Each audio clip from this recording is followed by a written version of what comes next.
Someone gives you 10 compliments and 1 criticism. Which one keeps you up at night? You already know the answer, and it's not a coincidence.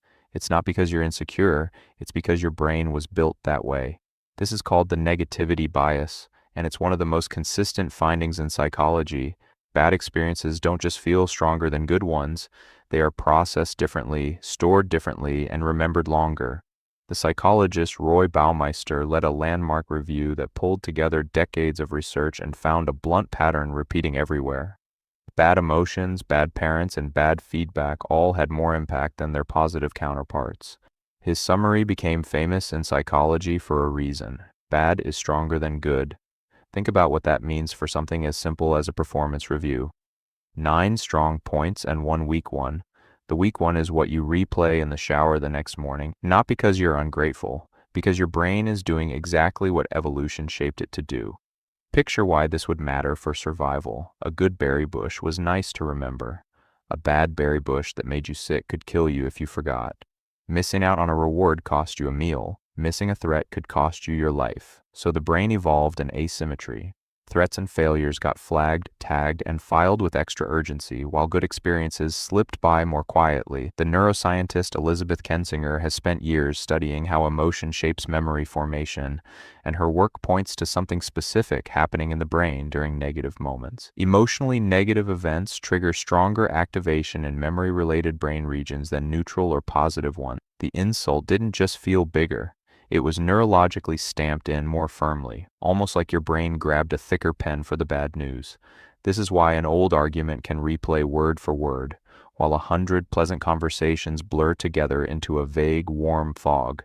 It's not a memory failure. It's a memory system doing precisely what it was built to prioritize. There's a financial version of this bias too, and it might be the clearest way to feel it. The psychologist Daniel Kahneman, working with Amos Tversky, showed that losing money hurts roughly twice as much as gaining the same amount feels good. Losing $100 stings far more than finding $100 delights. That's loss aversion, and it runs on the exact same wiring as the compliment you forgot and the insult you didn't. So what do you do with a brain that's rigged to remember the bad stuff first? You can't switch off the wiring, but you can stop mistaking its intensity for its accuracy. The insult felt bigger. That doesn't mean it was truer or more representative or more important than the 9 things that went right.